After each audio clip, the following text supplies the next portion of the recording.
Bonjour gens de la TCBH, ici Wilson Henley pour le téléjournal du 24 ou 25 juin, 24 juin je pense bien. Bonne Saint-Jean, bonne fête du Québec, bonne fête nationale, vive le Québec libre, vive le Québec, bonne Saint-Jean tout le monde. À cause de mes devoirs parentaux, Ghislain qui a eu son opération d'ailleurs, on lui souhaite bon rétablissement. Et l'absence de personnel pour plusieurs raisons ici à la TCBH, on n'a pas réussi à vous faire des entrevues, des capsules, des reportages. Alors aujourd'hui, j'aimerais faire un téléjournal un peu spécial. On va sortir un petit peu des sentiers battus. On va faire quelque chose que certains diront ce n'est pas un téléjournal, mais je considère ça quand même de la nouvelle, de l'information, et je dirais même de l'information pertinente. J'aimerais faire un PSA, Public Service Announcement. Donc, j'aimerais vous parler de l'intelligence artificielle et de comment on se fait avoir par la chose. L'idée m'est venue je surfais Facebook et là, j'ai vu un post que beaucoup de gens avaient partagé. Ça s'affiche en ce moment même à l'écran. Donc, on a du texte avec une photo. En voyant la photo, j'ai immédiatement su que c'était de l'intelligence artificielle et en lisant les textes aussi. Et là, je me suis rendu compte que beaucoup de gens qui partageaient l'histoire, ben dans le fond, tous ceux qui la partageaient ne le savaient pas. Pourquoi on partagerait quelque chose comme ça? Qu'est-ce que tu veux faire? Veux-tu aller te promener? Va te promener. Ça se peut qu'il y ait des interruptions comme ça durant le téléjournal. Je m'en excuse. J'ai sa garde aujourd'hui, tiens. Alors, le texte et la photo, et là, les gens se faisaient avoir et je me disais, faut que j'en parle. Parce que trop de gens se font avoir par l'intelligence artificielle.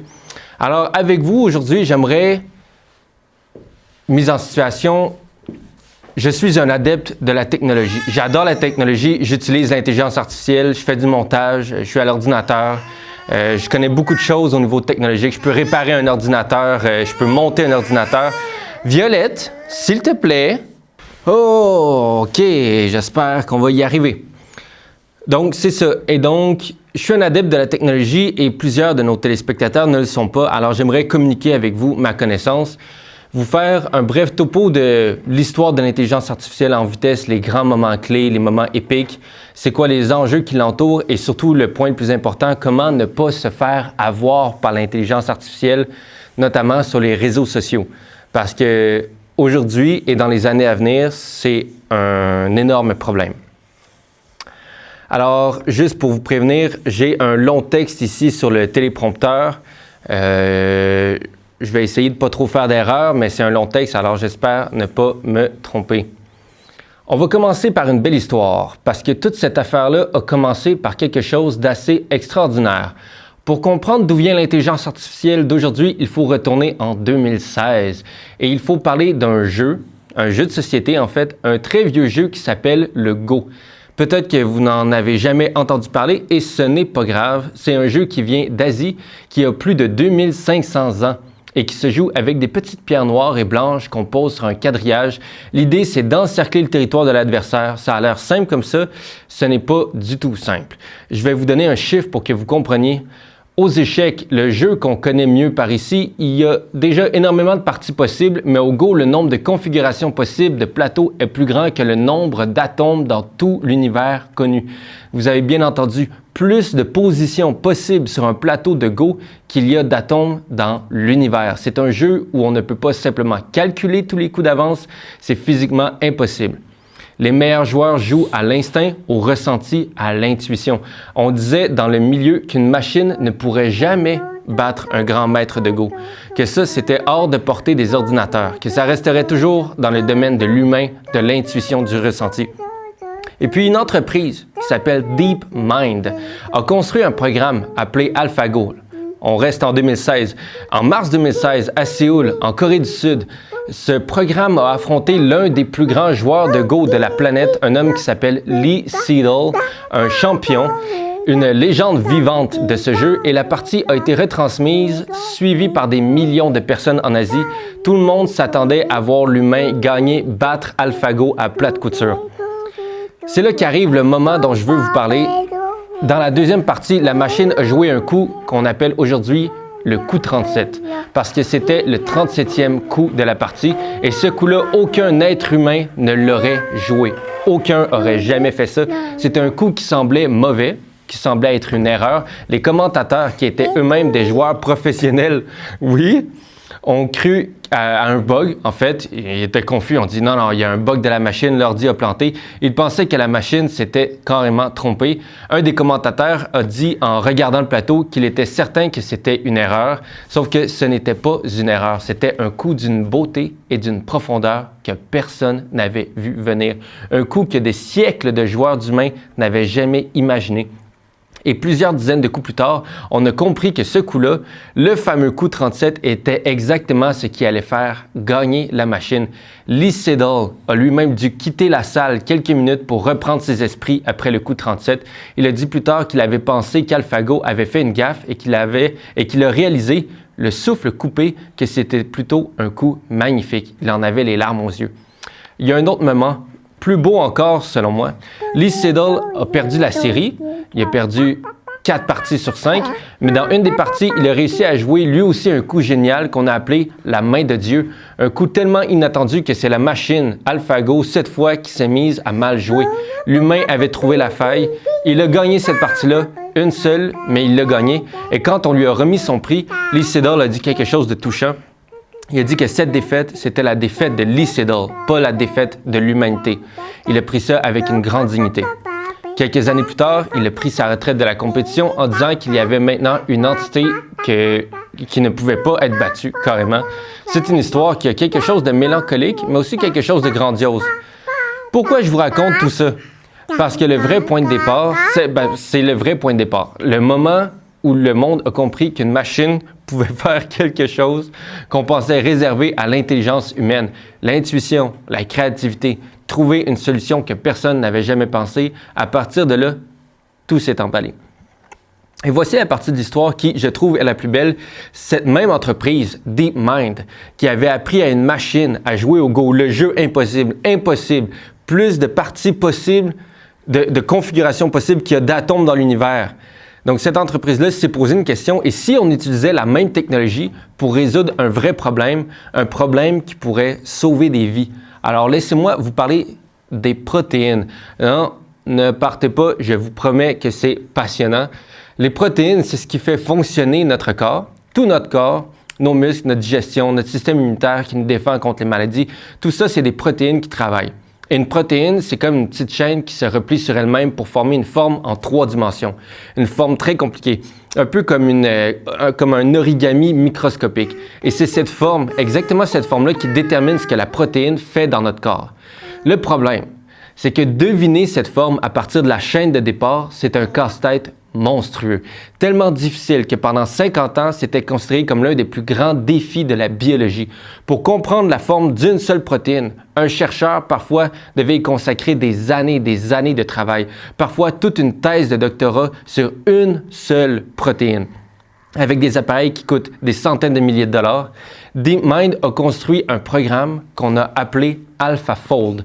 Et AlphaFold a appris à deviner la forme des protéines. Oui? Oh, ton bébé? Tu veux ton bébé? A appris à deviner la forme des protéines. Et le résultat, accrochez-vous bien, c'est ce qui prenait des mois ou des années à un chercheur, la machine le fait maintenant en quelques secondes ou quelques minutes. Et en 2022, AlphaFold a annoncé qu'ils avaient prédit la forme de presque toutes les protéines connues de la science. On parle de plus de 200 millions de protéines. 200 millions. La quasi-totalité des protéines connues sur la planète mise gratuitement à la disposition de tous les chercheurs du monde. Et c'est pas juste un exploit technique abstrait. Aujourd'hui, plus de 2 millions de chercheurs dans 190 pays se servent de cet outil AlphaFold. Pourquoi faire? Pour développer des nouveaux médicaments, pour mieux comprendre des maladies comme l'Alzheimer, le Parkinson, le cancer, pour travailler contre la résistance aux antibiotiques, contre des maladies du cœur, pour trouver des moyens de cultiver des plantes qui résistent mieux aux maladies, alors qu'on perd une grande partie des récoltes mondiales chaque année à cause de ça. Les 2 chercheurs derrière AlphaFold ont d'ailleurs reçu le prix Nobel de chimie et je trouve que c'est important de commencer par là, par le meilleur. Parce que oui, l'intelligence artificielle peut faire des choses magnifiques, des choses qui vont aider l'humanité pour de vrai. Il faut le dire, il faut le reconnaître. Mais maintenant qu'on a parlé du bon côté, il faut que je vous explique quelque chose d'important et c'est peut-être la chose la plus importante de toute cette présentation. Alors, j'aimerais que vous reteniez bien ceci. Quand on entend parler d'intelligence artificielle, on imagine souvent une machine qui pense, qui comprend, qui est consciente, comme dans les films de science-fiction. Un robot qui aurait une âme, des intentions, des sentiments. Je veux être très clair avec vous, ce n'est pas du tout le cas. Les programmes d'intelligence artificielle ne sont pas conscients. Ils ne comprennent rien du tout. Ils ne pensent pas, ils ne savent même pas qu'il existe. Laissez-moi vous expliquer comment ça marche. Ces fameux programmes qui écrivent du texte comme ChatGPT, dont vous avez peut-être entendu parler, au fond, c'est une machine à probabilité, une machine à deviner le mot suivant. Vous connaissez la petite fonction sur votre téléphone qui vous suggère le prochain mot quand vous écrivez un message texte. Vous tapez « Je vais au » et le téléphone vous propose « Travail ». Attention au micro, là. Hein? Ou « Lit » ou « Magasin ». Il devine. Eh bien, c'est exactement le même principe, mais à une échelle absolument gargantuesque. Ces programmes ont été nourris avec des quantités colossales de textes, des livres, des articles, à peu près tout ce qui se trouve sur Internet. Ils ont ingéré toute l'information, toute la production, la culture humaine. Et à partir de tout ça, ils ont appris une seule chose, mais ils l'ont apprise extrêmement bien. Quel mot a le plus de chances de venir après les mots précédents? C'est tout. Quoi? Qu'est-ce qu'il y a là-bas? Je reviens.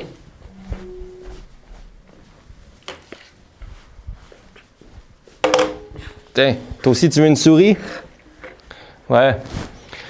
Donc, c'est ça, la probabilité. Quand vous posez une question à un de ces programmes comme ChatGPT, il ne réfléchit pas à votre question. Il calcule, mot après mot, quelle est la suite la plus probable et comme il a avalé des montagnes de textes écrits par des humains, les résultats ressemblent à s'y méprendre à quelqu'un qui réfléchit. Mais derrière, il n'y a personne, il n'y a pas de pensée, il y a des statistiques, des probabilités à une vitesse vertigineuse. Pourquoi c'est important de comprendre ça? Parce que ça veut dire deux choses. Premièrement, ces machines peuvent dire des faussetés avec un aplomb total, en ayant l'air parfaitement sûres d'elles-mêmes, parce qu'elles ne savent pas ce qui est vrai ou faux. Elles savent juste ce qui sonne probable. Bon, ça sonne que ça aurait de l'allure, fait que c'est probablement ce qui est vrai, donc je le dis. On appelle ça des hallucinations. C'est le mot technique dans le milieu. La machine invente, mais avec assurance. Et deuxièmement, ça veut dire que ces machines peuvent imiter n'importe qui, n'importe quoi, imiter une voix, un style d'écriture, un visage, et c'est là que ça devient délicat. On va y revenir. Avant ça, j'aimerais vous parler d'un truc concret, terre à terre, qui touche peut-être votre portefeuille sans que vous le sachiez. Vous avez peut-être remarqué, ou un de vos petits-enfants l'a peut-être remarqué, que certains appareils électroniques ont monté de prix dernièrement. Les ordinateurs surtout. Et il y a une raison à ça. Une raison directement liée à l'intelligence artificielle. Pour faire fonctionner ces programmes d'intelligence artificielle, ça prend des ordinateurs. Mais pas des petits ordinateurs comme on a à la maison, pas un petit laptop, là, pas un petit iPad pour écouter Netflix. Ça prend des entrepôts géants remplis d'ordinateurs ultra puissants. On parle de kilomètres carrés de computing. On appelle ça des centres de données, des data centers. Vous en avez sûrement entendu parler aux nouvelles. Des bâtiments immenses, gros comme des entrepôts Costco, parfois plusieurs à la suite, un à la file de l'autre, remplis de machines qui chauffent et qui consomment énormément d'électricité. Et toutes ces machines ont besoin de mémoire. La mémoire dans un ordinateur, c'est ce qu'on appelle la RAM. C'est une petite pièce essentielle. Or, les grandes entreprises d'intelligence artificielle achètent cette mémoire en quantité tellement folle, tellement pour faire leurs data centers, qu'elles ont créé une pénurie mondiale. Il n'y en a plus assez pour tout le monde. Et quand quelque chose se fait rare et que la demande explose, qu'est-ce qui arrive? Les prix montent.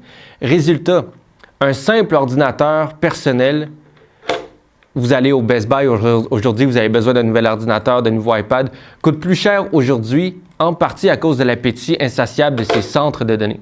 C'est un bel exemple de comment une technologie qui a l'air lointaine et abstraite finit par avoir un effet bien concret jusque dans nos magasins. Et ça m'amène à vous parler d'argent. De beaucoup d'argent. Parce que pour comprendre l'intelligence artificielle d'aujourd'hui, il faut comprendre que c'est devenu un phénomène économique colossal, vertigineux. Je vais vous donner un chiffre qui m'a moi-même renversé. En 2025, aux États-Unis, L'économie a continué de croître, sauf que quand des économistes ont regardé de près d'où venait cette croissance économique, ils ont découvert quelque chose de stupéfiant. La quasi-totalité de la croissance économique américaine venait des dépenses liées à l'intelligence artificielle. Quoi? Qu'est-ce qu'il y a là-bas? Veux-tu aller te promener? Tu vas aller te promener? Vas-y, va te promener. Un économiste de l'université Harvard a calculé que dans les investissements dans l'IA et ses fameux centres de données, la croissance des États-Unis sur la première moitié de 2025 aurait été d'à peu près zéro si on les avait enlevés. Pratiquement rien. Pensez-y une seconde. Pour la première fois, l'argent dépensé pour bâtir ces data centers a dépassé l'argent dépensé par tous les consommateurs américains réunis comme moteur de croissance. Les dépenses de consommation, ça représente normalement les 2/3 de l'économie. Et là, ce sont les centres de données, intelligence artificielle, data centers, qui sont devenus le vrai moteur. Certains économistes blaguaient en disant que l'économie américaine, c'était devenu 3 centres de données dans un imperméable. Comme dans le vieux gag des enfants qui se mettent l'un sur les épaules de l'autre dans un grand manteau pour se faire passer pour un adulte. Passer pour un adulte. Bon, je ne sais pas qu'est-ce qu'elle a fait. Mais voici le côté inquiétant de cette histoire. Toutes ces entreprises dépensent des sommes astronomiques, mais beaucoup d'entre elles perdent de l'argent. Oui, tu veux que je te prenne? Oui, je vais te prendre. Oui, on va faire le téléjournal ensemble. Ils dépensent des sommes astronomiques et ils perdent de l'argent, des milliards de dollars. On investit des fortunes en pariant que ça va finir par rapporter un jour, mais pour l'instant, c'est un gouffre financier. Et plusieurs personnes sérieuses, des économistes, des banquiers, même le fondateur d'Amazon, Jeff Bezos, se demandent tout haut si on n'est pas en train de gonfler une énorme bulle. Une bulle, ça veut dire un emballement où tout le monde investit comme des fous, où les prix s'envolent, et qui finit par éclater d'un coup en faisant très, très mal. Ça s'est déjà produit avec Internet au début des années 2000. Beaucoup craignent que ça recommence, mais en plus gros. Je vais vous donner un exemple très concret qui illustre bien toute cette folie.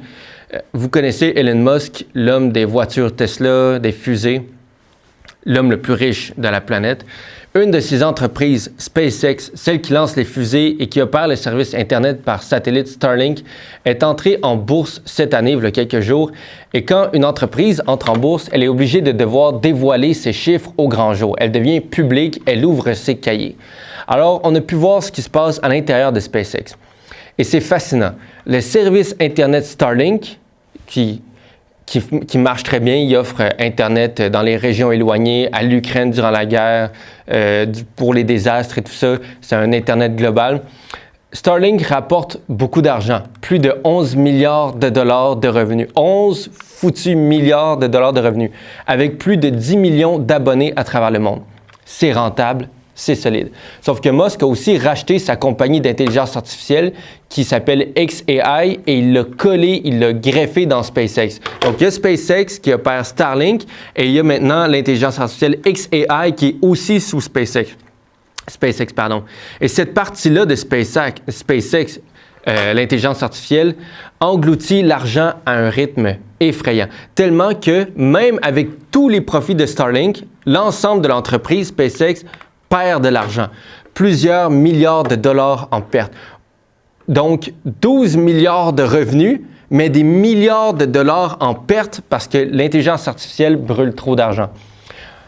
Autrement dit, vous avez une poule aux œufs d'or, Starlink, dont tous les œufs d'or sont avalés par le grand appétit de l'intelligence artificielle. C'est exactement l'image de toute l'industrie en ce moment. D'un côté, des choses qui rapportent et de l'autre, un trou sans fond et tout le monde qui parle que ça va finir par en valoir le coup. Bon, jusqu'ici, on a vu le beau, le neutre et l'inquiétant côté argent.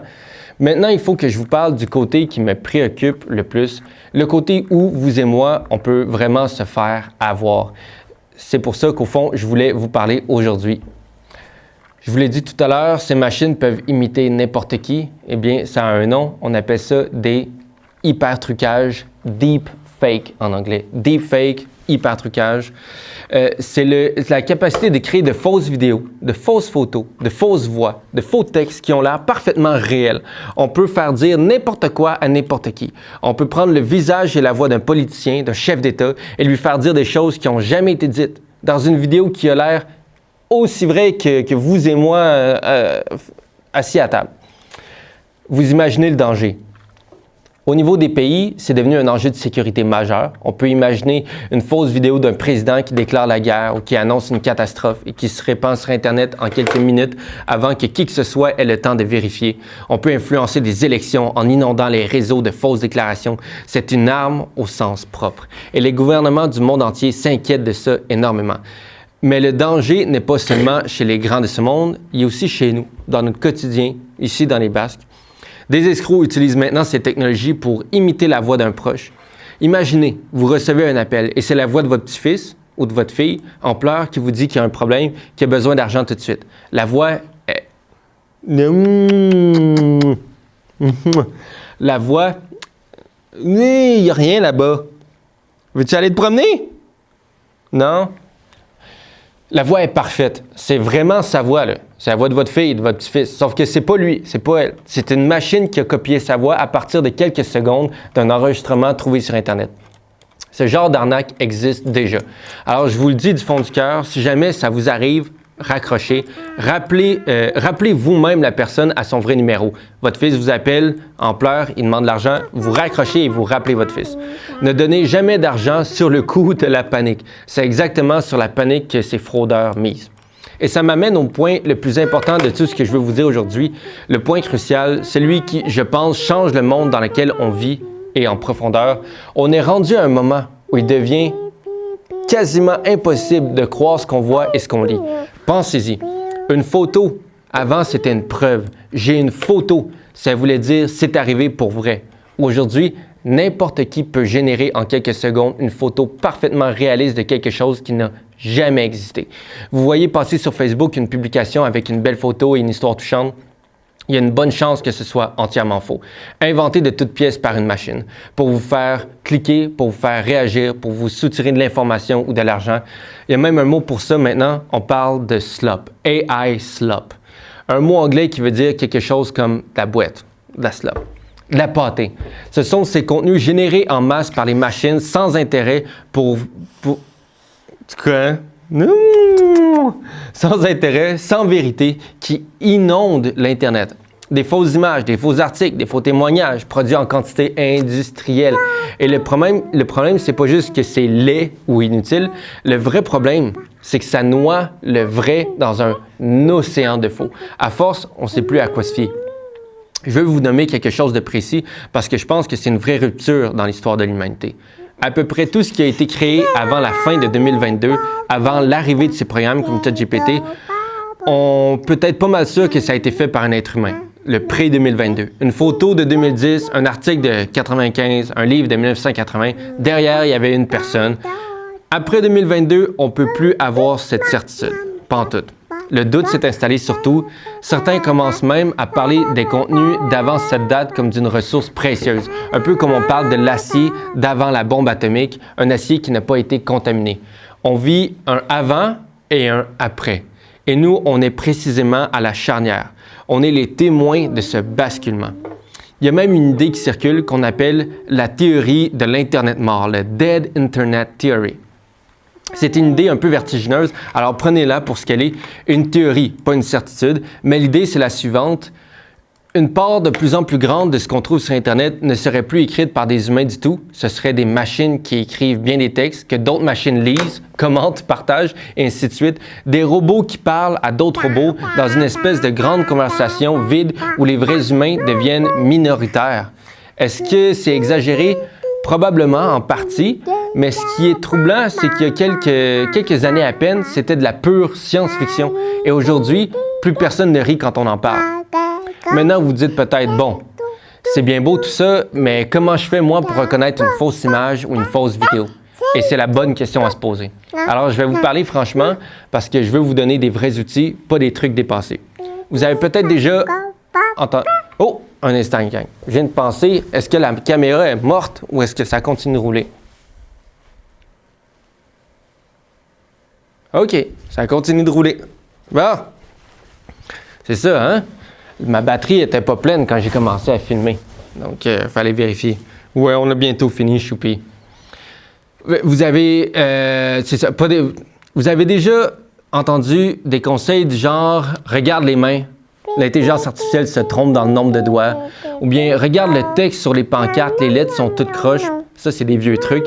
Je vais être honnête avec vous, oubliez ça. Ces trucs-là, ils ont marché pendant un temps, au début de l'intelligence artificielle, il y a 2 ou 3 ans, mais ils ne marchent plus. Les machines sont devenues trop bonnes. Aujourd'hui, les mains ont le bon nombre de doigts, le texte est parfaitement lisible, la peau a l'air vraie. Si vous vous fiez encore à ces vieux trucs, vous allez justement vous faire prendre parce que vous allez baisser la garde en vous disant « les mains sont correctes, donc c'est vrai ». C'est devenu un piège. Alors, je vais essayer de vous transmettre quelque chose de plus précieux et de plus durable. Pas une liste de petits défauts à chercher pour repérer l'intelligence artificielle parce que cette liste-là change tous les 6 mois et finit toujours par être périmée. Non, je vais vous transmettre une façon de sentir les choses, une intuition. Et la bonne nouvelle, c'est que cette intuition-là, vous l'avez déjà en vous. Vous avez passé votre vie entière à observer le monde réel, les vrais gens, les vraies scènes. Votre cerveau connaît le vrai par cœur. Il s'agit juste d'apprendre à ajouter ce petit signal qui vous dit quelque chose cloche. Quelque chose cloche. Mon premier conseil, c'est donc celui-là. Fiez-vous à votre malaise. Quand vous regardez une image ou une vidéo et qu'un petit quelque chose vous dérange, sans que vous sachiez qu'est-ce que c'est, balayez pas le sentiment du revers de la main. Ce malaise, c'est votre expérience de toute une vie qui vous parle. Souvent, avec l'intelligence artificielle, c'est une impression de trop. Violette, tout est trop lisse, trop parfait, trop beau. La lumière est trop idéale, les visages trop nets. OK. Tu veux que ton bébé prenne la souris? Elle clique, comme papa. C'est ça, tout est trop parfait, la lumière trop belle. La scène est trop arrangée, le point de vue, les angles, la lumière, la peau lisse. C'est idyllique. La vraie vie est rarement aussi parfaite. Puis si elle est aussi parfaite, ça prend un maudit bon photographe pour y arriver. La vraie vie, c'est désordonné. Il y a toujours un détail qui dépasse. Quand quelque chose a l'air sorti d'une carte postale impossible, méfiez-vous. Deuxième chose à observer, et c'est plus fiable que les doigts, le mouvement dans les vidéos. Les machines ont encore de la misère avec le mouvement des bouches quand les gens parlent. Regardez les lèvres, le menton, les joues. Chez un vrai humain qui parle, tout le bas du visage travaille ensemble, bouge ensemble. Dans une fausse vidéo, souvent la bouche a l'air un peu collée par-dessus, comme un mauvais doublage, comme dans les vieux films traduits où les lèvres ne suivent pas les paroles. Regardez aussi les yeux. Est-ce qu'il cligne normalement? Est-ce que le regard est vivant ou un peu vide, un peu fixe? Et observez les choses en arrière-plan. Dans une fausse vidéo, les objets derrière la personne ont parfois tendance à bouger tout seuls, à apparaître, à disparaître, à flotter d'une drôle de façon quand on les regarde pas directement. Par exemple, le lion, on voit souvent des vidéos de ça, un bébé lion va sauver un bébé phacochère ou une maman girafe va sauver un bébé crocodile. Ça a l'air vrai, ça a l'air extrêmement réaliste. Puis regardez en arrière-plan, vous allez voir un oiseau passer dans le ciel, puis tout à coup, il va disparaître d'un coup. Ou les arbres vont flotter d'une drôle de manière. Ou il y aura un buisson, la girafe va passer, puis ensuite, il n'y a plus de buisson derrière. Mais on est concentré sur l'action, sur la girafe en train de sauver le bébé crocodile, fait qu'on ne voit pas ces choses-là derrière. Donc, à observer. Troisième signal, et c'est un truc très simple à retenir, la durée. Faire une vidéo avec l'intelligence artificielle, ça coûte cher et c'est difficile à tenir longtemps. Alors, la grande majorité des fausses vidéos sont très courtes. 6 secondes, 8 secondes, 10 secondes. Si vous voyez un petit bout de vidéo spectaculaire qui dure à peine quelques secondes et qui ne montre jamais la scène en entier, c'est un drapeau rouge. Méfiez-vous aussi des vidéos volontairement floues, grenues, qui ont l'air filmées avec une vieille caméra de surveillance ou un mauvais téléphone. Ce flou-là, parfois, c'est fait exprès. Il sert à cacher les petits défauts de la machine. Une mauvaise qualité d'image, ce n'est pas une preuve d'authenticité, c'est même parfois le contraire. Mais le plus important, si je veux que vous reteniez, ça par-dessus tout, c'est que la vraie défense, ce n'est pas dans vos yeux, elle est dans votre tête. Le meilleur réflexe, ce n'est pas de scruter l'image en plissant les yeux, c'est de vous poser des questions de gros bon sens sur le contexte. Qui m'a envoyé ça? D'où ça vient vraiment? C'est quoi le compte? Est-ce que ça a du sens? Est-ce que ce politicien dirait vraiment une chose pareille? Est-ce que cet événement extraordinaire, je le vois aussi annoncé ailleurs, dans les vraies nouvelles, à la télé, dans les journaux que je connais? Parce que si quelque chose d'énorme arrivait pour vrai, vous en entendriez pas juste parler dans une publication bizarre sur Facebook, vous en entendriez parler partout. Et voici mon réflexe préféré, le plus puissant de tous, et il ne demande aucune compétence technique, vérifier ailleurs. C'est ce qu'on appelle, en bon sens, recouper l'information. Vous voyez une nouvelle qui vous saute aux yeux, avant de la croire, avant de la partager, allez voir si c'est une source que vous connaissez et en qui vous avez confiance en parle aussi. Un vrai média, un bulletin de nouvelles, une personne de confiance. Si c'est vrai, ce sera ailleurs. Si vous le trouvez nulle part ailleurs que dans cette image douteuse, il y a de bonnes chances que ce soit faux. C'est aussi simple que ça, et ça vous protège de presque tout. Il y a aussi demander à quelqu'un d'autre dans la pièce, « Hey, ça, penses-tu que c'est faux ou c'est vrai? » Demandez à votre petit-fils de 12 ans, il va le savoir si c'est de l'IA ou non. Pour les images, il y a aussi un petit outil bien pratique qu'un de vos proches peut vous montrer en 2 minutes, la recherche d'images inversées. En gros, ça permet de prendre une photo et de demander à Internet où est-ce que cette image apparaît ailleurs et d'où vient-elle vraiment. Souvent, ça révèle qu'une image présentée comme une nouvelle d'aujourd'hui traîne en réalité sur Internet depuis des années ou qu'elle a été trafiquée.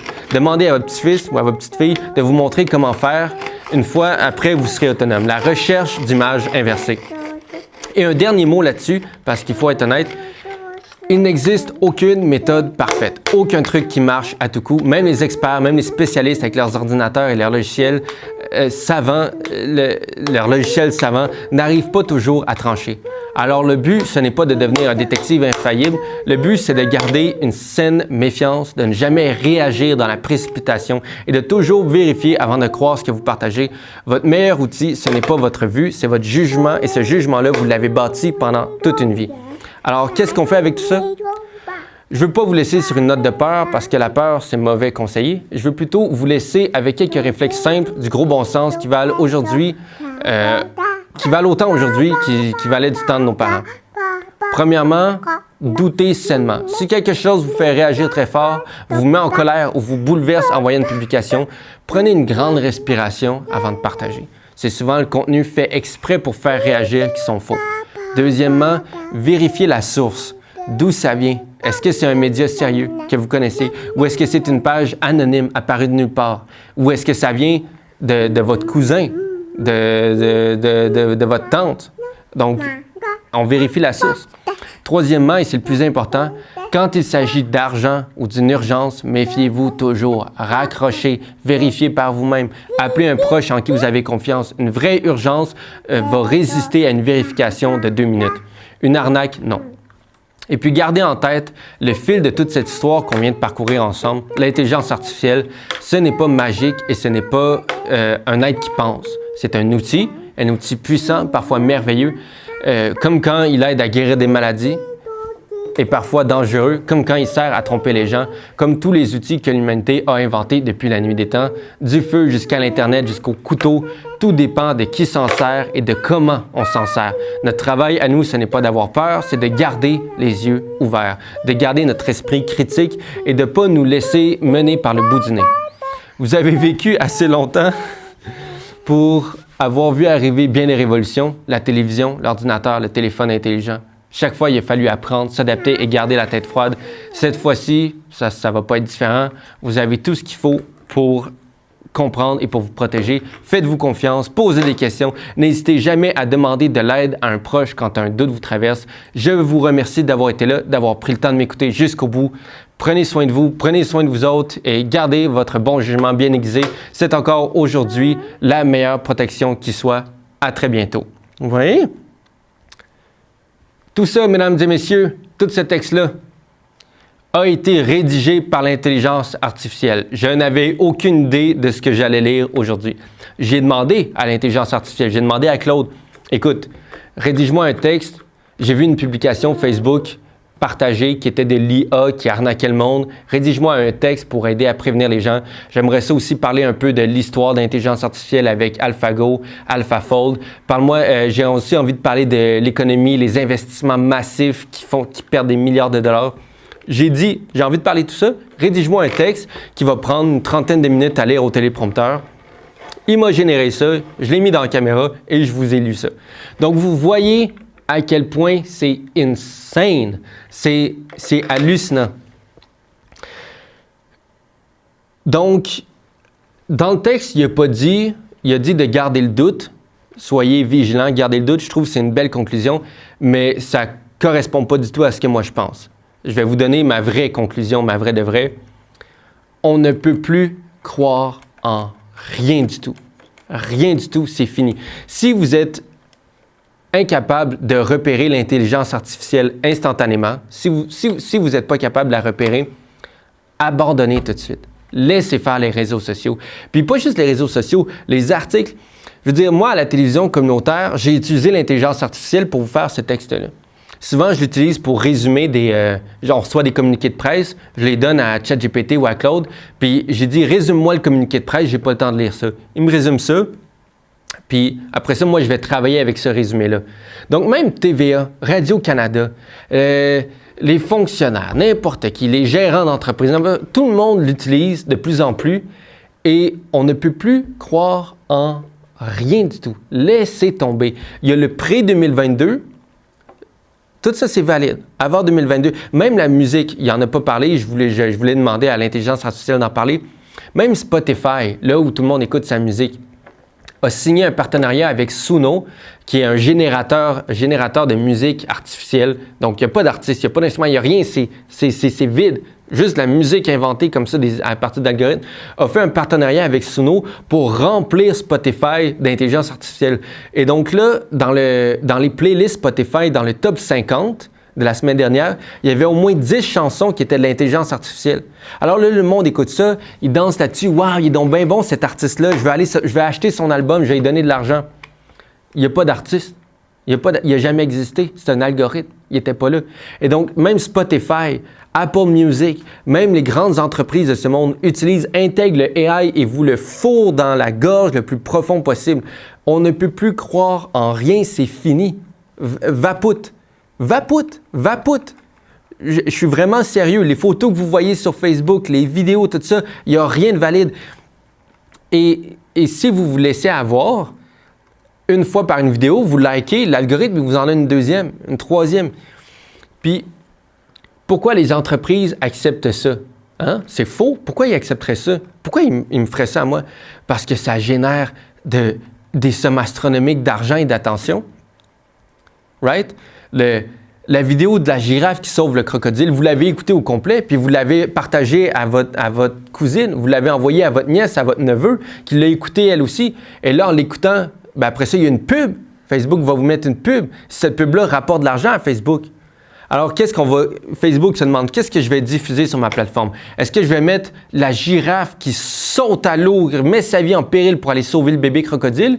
Ou je vais mettre Wilson qui apprend à jouer de la guitare, qui fait un solo de guitare, mais qui se trompe un peu dans ses notes, mais il est tellement fier, il voulait le partager, il l'a mis sur Facebook. Non, moi je veux voir la girafe qui sauve le bébé crocodile, right? Alors, c'est ça. Bienvenue dans la fin des temps, bienvenue dans la fin du monde. Pratiquez votre jugement, pratiquez votre doute, pratiquez votre œil, votre pensée, votre réflexion, pratiquez votre analyse. Et si jamais vous vous faites trop avoir, faites juste abandonner. Je sais, c'est pessimiste, c'est nihiliste comme point de vue, mais c'est ça qui arrive. Tout le texte que je vous ai lu, c'était intelligence artificielle. Je suis désolé, mais c'était pour prouver mon point. Alors, c'était ça le téléjournal d'aujourd'hui. Semaine prochaine, je vais essayer de vous lire l'actualité, de vous amener des reportages. On a Amankai avec nous maintenant, notre nouvelle recrue, qui est sur le terrain, en train de filmer les événements, en train de passer des gens en entrevue. Elle va me ramener du stock, je vais pouvoir faire le montage et vous diffuser ça. Pour aujourd'hui, c'était un PSA, Public Service Announcement. Je vous remercie pour votre écoute et je vous dis à la semaine prochaine. Bonne Saint-Jean, vive le Québec. On dit bye-bye? Ouais.